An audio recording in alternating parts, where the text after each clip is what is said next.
साल के बाद देखे हैं। सारनाथ जाने के बाद मुलाकात नहीं हुई हमारी कभी। सर को धन्यवाद मुलाकात कराने के लिए।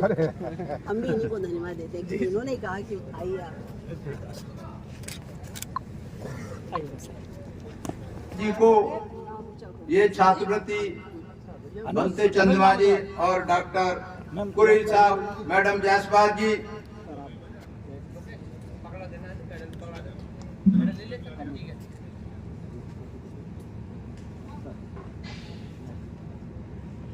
बेटा बीच में को आ जाओ थोड़ा सा। अनुज कुमार बहुत ही गरीब परिवार से हैं। साथ थोड़ा सा एक बार साइड जाओ ना, आपका फोटो हो जाएगा। फोटो हो जाएगा। घर वालों ने यहाँ तक पहुँचाया है।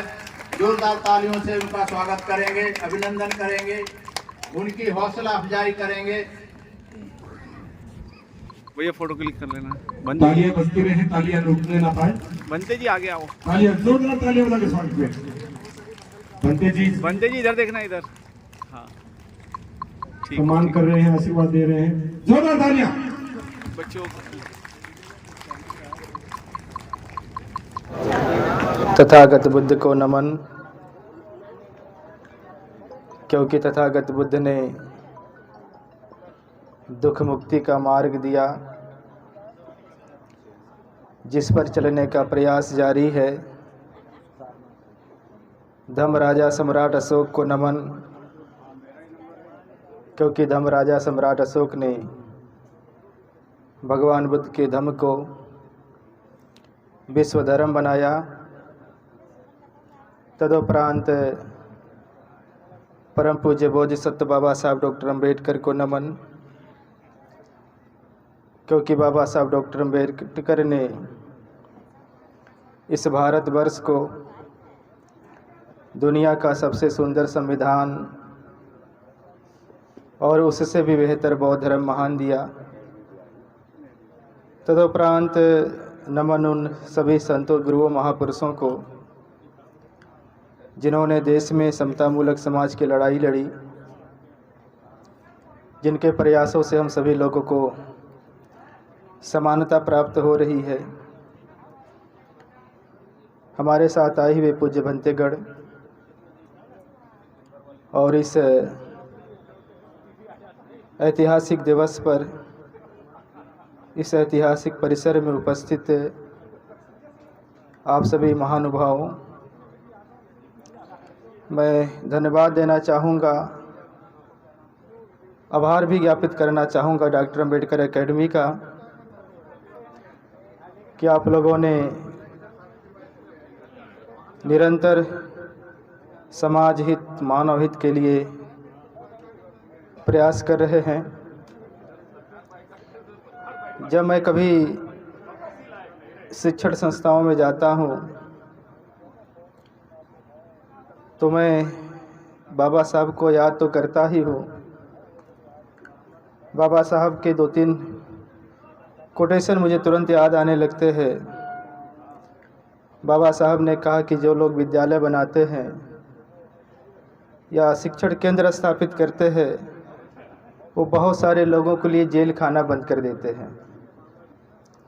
बाबा साहब डॉक्टर अम्बेडकर ने कहा कि वो लोग धन्य हैं जो लोग यह अनुभव करते हैं कि जिस समाज में हमारा जन्म हुआ है उनका उद्धार करना हमारा कर्तव्य है। आप लोग धन्य हैं, आप लोग ये सोचते हैं कि जिस समाज में हमारा जन्म हुआ है उनका उद्धार करना, उसके लिए आप कार्य कर रहे हैं। ये संस्था और इस संस्था के लोग हमसे बहुत दिनों से जुड़े हुए हैं। लगभग 20 वर्षों का संबंध है। आप सब लोगों के मदद से हम लोगों ने सारनाथ में भी धम्मा लर्निंग सेंटर की स्थापना करी है। धम्मा लर्निंग सेंटर सारनाथ के जो बुद्ध विहार हैं, देश विदेश के सेंटर्स हैं, उसमें उसका अपना एक महत्व है। और धम्मा लर्निंग सेंटर भी लगभग शिक्षा पे ही उसका कार्य है। और वहाँ पे भी हम लोग जो ज़रूरतमंद परिवार है उनके बच्चों को अपने यहाँ रखते हैं और उनको बेसिक से लेकर के हायर एजुकेशन तक वो जितना पढ़ सकते हैं, जहाँ भी पढ़ सकते हैं, हम लोग व्यवस्था करते हैं उनको पढ़ाने लिखाने की। धम्मा लर्निंग सेंटर से बहुत सारे बच्चे हमारे दूसरे देशों में भी पढ़ने के लिए गए हैं और देश सारनाथ में जो स्कूल कॉलेज है उसमें तो जाते ही हैं, देश के बहुत सारे विश्वविद्यालयों में जाकर के अध्ययन कर रहे हैं। मैं इधर 3-4 सालों से 5 सालों से एक बड़ा एकेडमिक सेंटर बनाने के लिए प्रयास कर रहा हूं। उसके लिए कई एकड़ ज़मीनें हमने रजिस्ट्री भी कर ली है। प्रयास है कि कम से कम 100 एकड़ ज़मीन हो जाए, फिर हम लोग बड़ा एकेडमिक सेंटर बनाएंगे। लेकिन उसके लिए बहुत सारा मन में तमाम विचार चल रहे हैं। कल हम गौतम बुद्ध विश्वविद्यालय में गए थे। आप लोग जानते हैं कि गौतम बुद्ध विश्वविद्यालय मानिया बहन जी का ड्रीम प्रोजेक्ट रहा है। जब गौतम बुद्ध विश्वविद्यालय बन रहा था 2011 में सरकार थी, मैं सरकार में था, राज्य मंत्री हुआ करता था। मैं गया हुआ था, उस पे विषय के लिए चर्चा करना था। वहाँ के जो वाइस चांसलर थे, जब हम लोग पहली बार गए थे यूनिवर्सिटी में तो ऐसा लग रहा था कोई सुपर मॉल बन रहा है देश का, हम लोग उसमें आए हुए हैं। और बीसी साहब बता रहे थे कि एशिया का सबसे सुंदर कैंपस है, एशिया में से बेहतर कैंपस नहीं है। वहाँ जा कर के मन बहुत चौड़ा हो जाता था, हृदय चौड़ा हो जाता था। लेकिन जब कल मैं गया हूँ, मेरे साथ एक हमारे मित्र हैं, श्रीलंका के हैं, आए हुए हैं, अमेरिका में रह रहे हैं। हमने कल इनको भी बोला कि साथ चलना है। वहाँ के कुछ प्रोफेसर्स लोग थे, वो लोग हमारे साथ चल रहे थे और वो जगह जगह खड़े होकर कह रहे थे, फ़ोटो वोटो ले रहे थे। तो वहाँ की जो अव्यवस्था है, वहाँ की जो दुर्दशा है, वो देख करके मन इतना दुखी हुआ। बंते जी ने तो कई जगह फ़ोटो लेने से मना कर दिया, कहा कि नहीं फ़ोटो नहीं लेना है। मैं चोटी थे बुद्धिस्ट कॉलेज के स्कूल के उनके चैम्बर में बैठा हुआ, तो वो पूछ रहे थे कि कैसा लग रहा है बंते जी। हमने कहा था कि जब बहुत बड़े लोगों के यहाँ शादी होती है और जब मैरिज हॉल होता है, शादी के पहले बहुत सुंदर सा डेकोरेशन होता है, बहुत सुंदर लगता है। और जब शादी के बाद जब बारात विदा हो जाती है, उसके बाद जो मैरिज हॉल का हाल होता है, जो बुरा हाल होता है, वही लग रहा है अभी। हमने कहा कि जब हम लोग सरकार में आए थे तो ऐसा लग रहा था कि बहुत सब कुछ बहुत अच्छा है, और आज इसकी दुर्दशा पे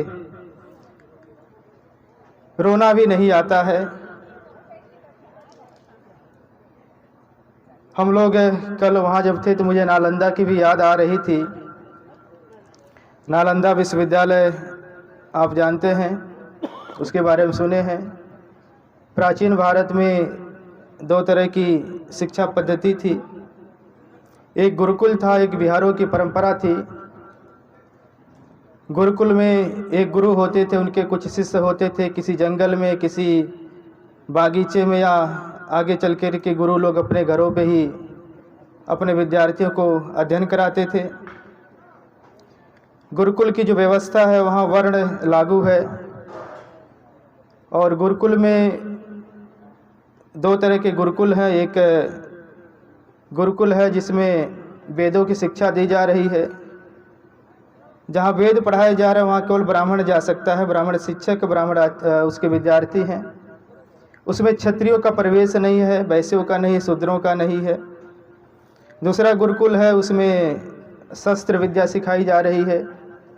उस गुरुकुल में ब्राह्मण प्रवेश नहीं ले सकता था, बाकी कोई प्रवेश नहीं ले सकता था, केवल क्षत्रिय प्रवेश ले सकते थे। और वो गुरुकुल पूरी तरीके से शुल्क वहाँ लिया जाता है, बाकी बहुजन शिक्षा से वंचित है। भगवान बुद्ध को जब ज्ञान प्राप्त हुआ और उन्होंने समाज का जब अध्ययन किया, उन्होंने कहा कि इस देश का बहुजन इसलिए दुखी है क्योंकि उसके पास ज्ञान नहीं है। और भगवान बुद्ध ने कहा कि बहुजनों से कहा कि आपके जो दुख का कारण है वो आपकी अविद्या है। अगर आपकी अविद्या दूर कर दी जाए तो आपका दुख दूर हो जाए। भगवान बुद्ध ने भिक्षु संघ को आदेश किया।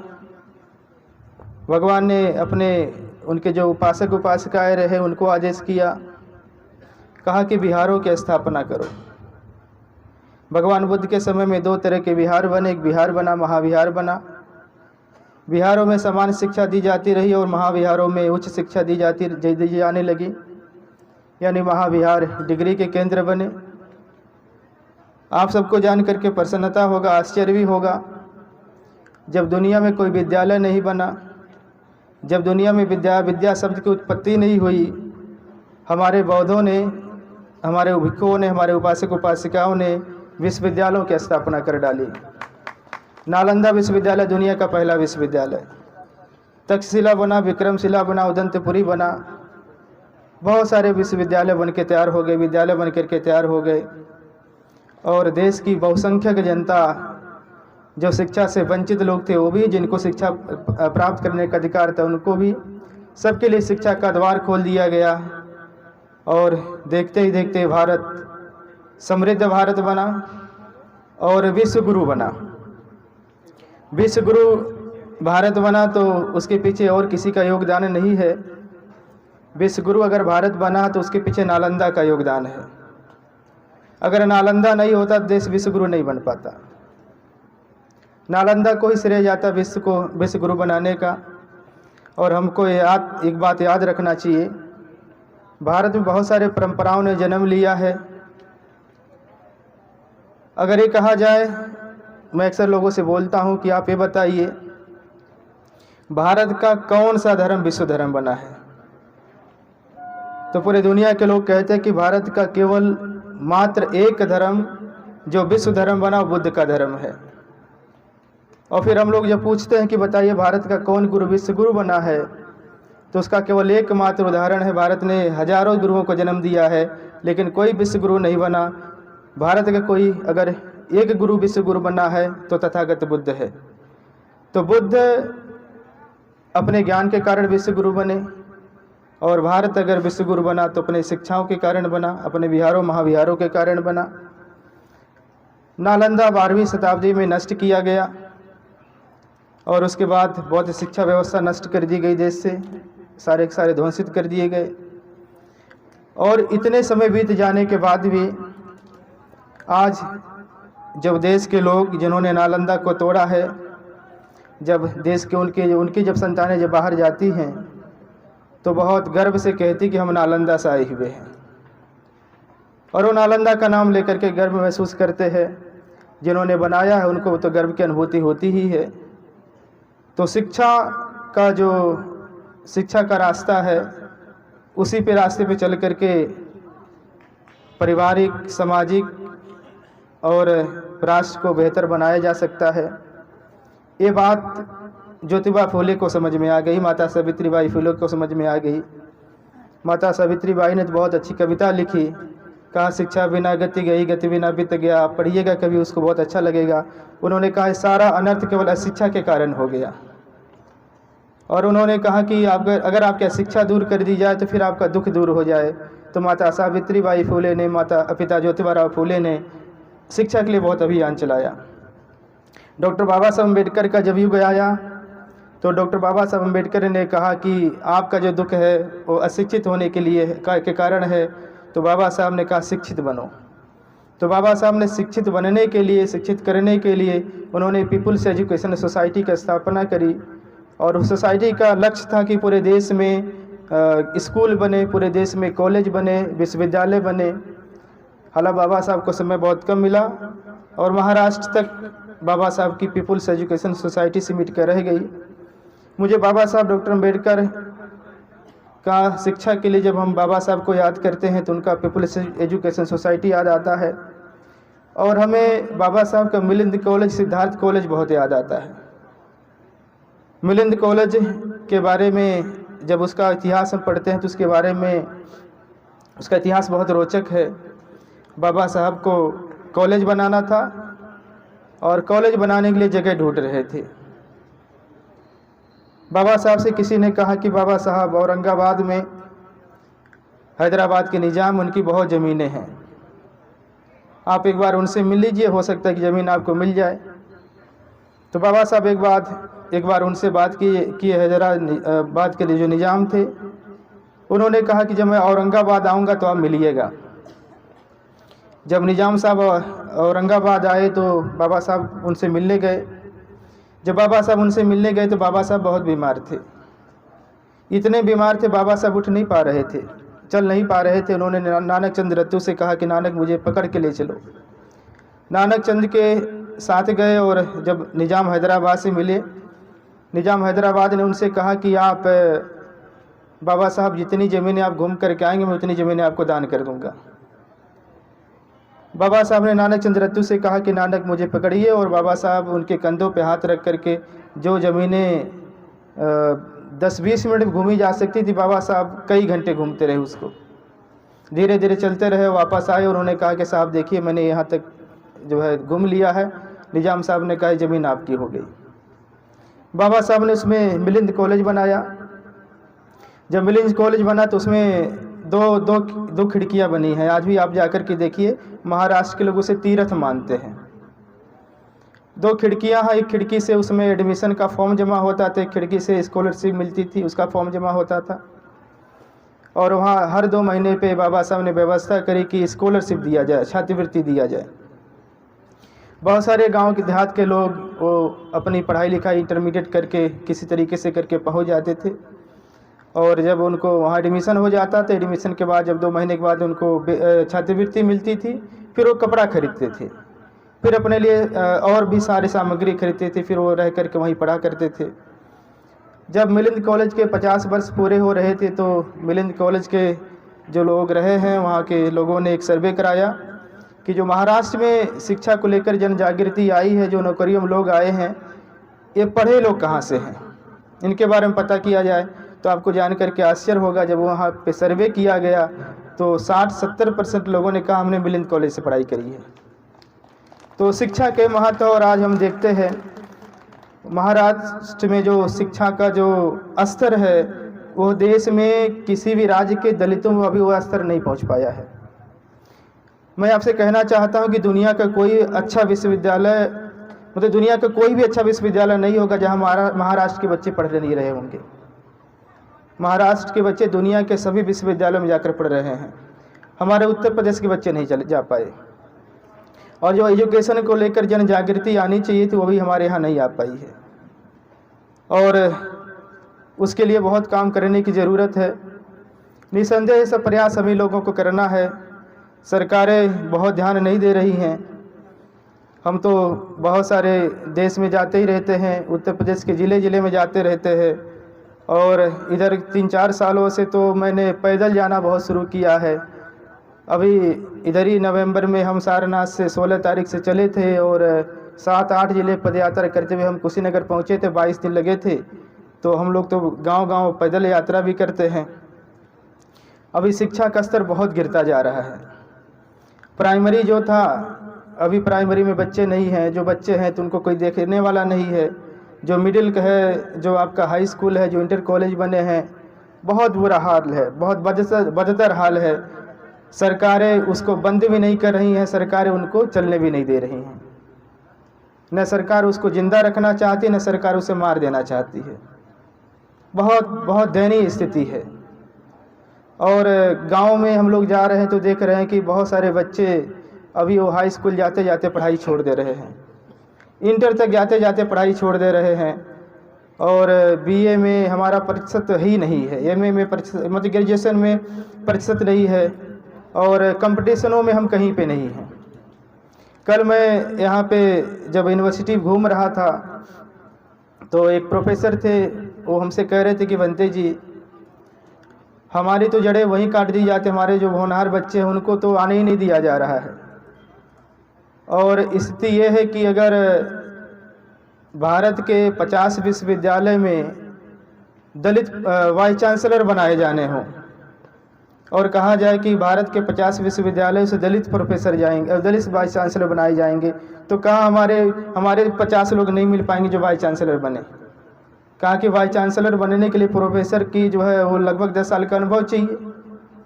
तो अभी ये स्थिति है हमारी तो शिक्षा के क्षेत्र में।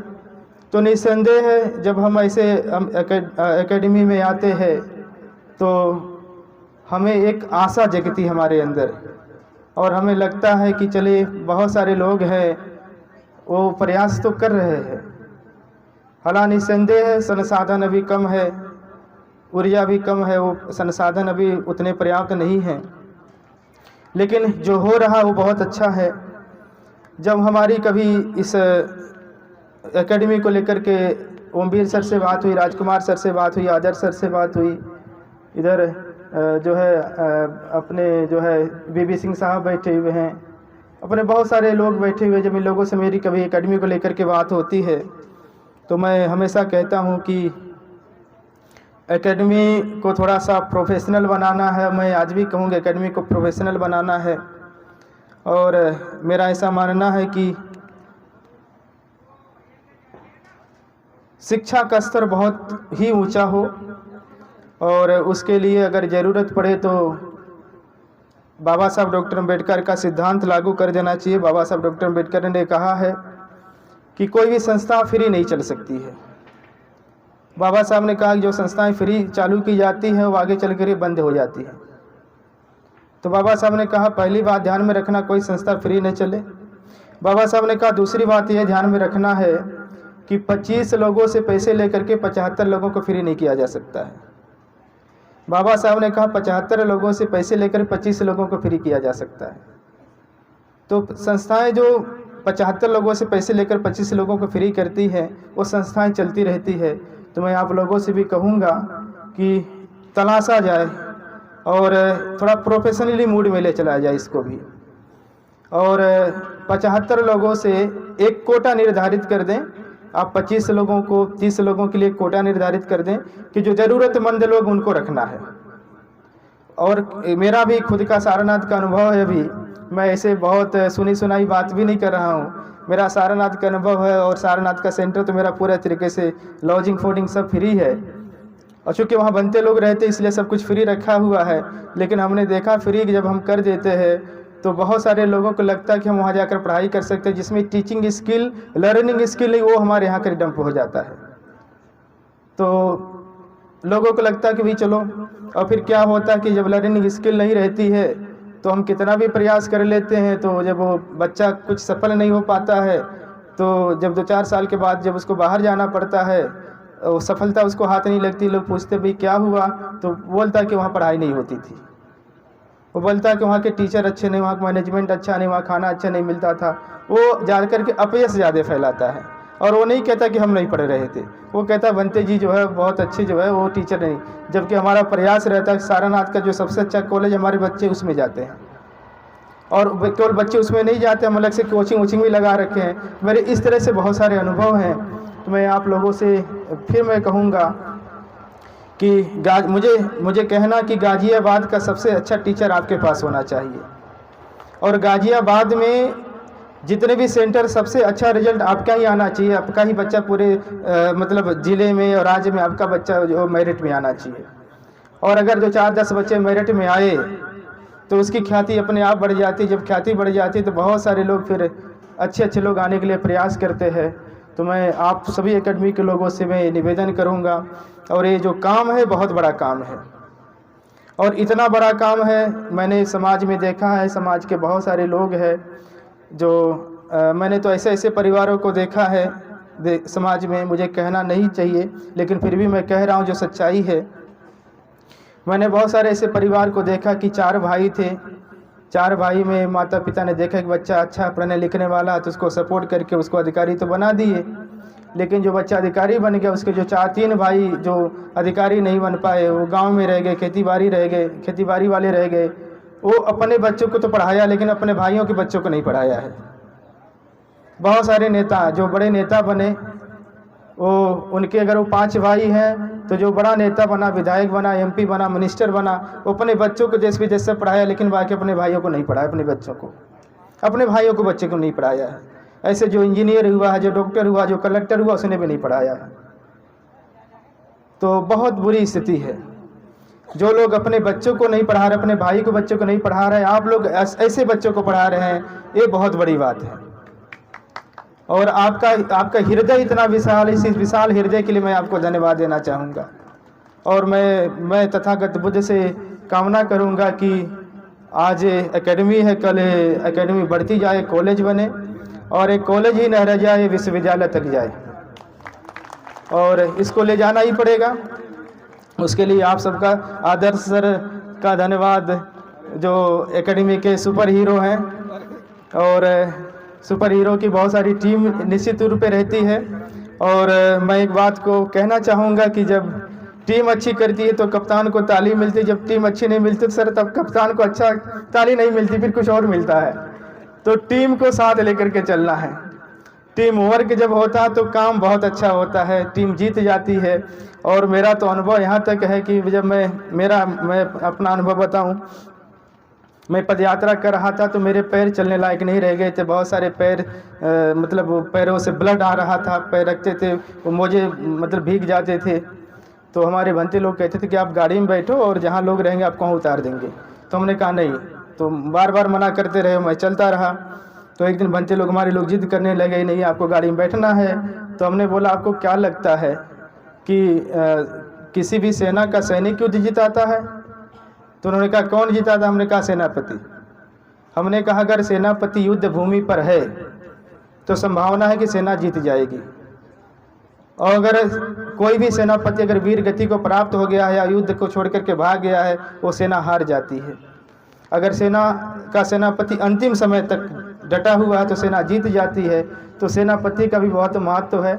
सेनापति दीर्घायु हो, सेनापति अंतिम समय तक टिके रहें, और सेनापति अपने सेना को अपने साथी रखें, सेनापति अपने सेना को अपने इर्द गिर्द रखें और उसी सेनाओं के साथ रहें, तो सेना ये जरूर जीतेगी। और आज चूँकि मनुस्मृति दहन दिवस है और आप लोग मनुस्मृति अभी जलाएंगे भी। बाबा साहब डॉक्टर अम्बेडकर ने जो एक काला कानून था देश का, जिसने सदियों तक इस देश की व्यवस्था को तार-तार किया, बाबा साहब ने उसको जला करके, उसको जलवा करके समता, स्वतंत्रता, न्याय और बंधुत्व वाला समाज बनाने के लिए बाबा साहब ने संकल्प लिया। तो आज भी समता अभी नहीं मिल पाई है, आज भी सबको स्वतंत्रता नहीं हासिल हो पाई है, आज भी सबको न्याय नहीं मिल रहा है, आज भी बंधुत्व भाव बाकी है। और बंधुत्व भाव तो देश का तो छोड़ दीजिए, हम लोग जिस कम्युनिटी से आते हैं, हमारा अपना जो कम्युनिटी है उस कम्युनिटी में बहुत सारे जाति के लोग हैं। जिस ग्रुप में हम लोग आते हैं उस ग्रुप में भी हमारा बंधुत्व भाव नहीं है। तो हम लोग कम से कम देश का बंधुत्व भाव बने, बाद में बने या पहले बने, उस पर थोड़ा सा विचार करें। उसके पहले जो हमारा अपना बहुजन है उस बहुजन का बंधुत्व भाव बढ़े, बहुजन में समानता आवे, बहुजन में न्याय, बहुजन को न्याय मिले, बहुजन को स्वतंत्रता मिले। इन्हीं सब बातों के साथ मैं अभी एक कार्यक्रम नोएडा जाने वाला हूं और अशोक जी हमको लेने के लिए बैठे हैं। बार बार मुझे लगता है कि परेशान हो रहे, बनते जी ख़त्म करें। तो मैं उनके अब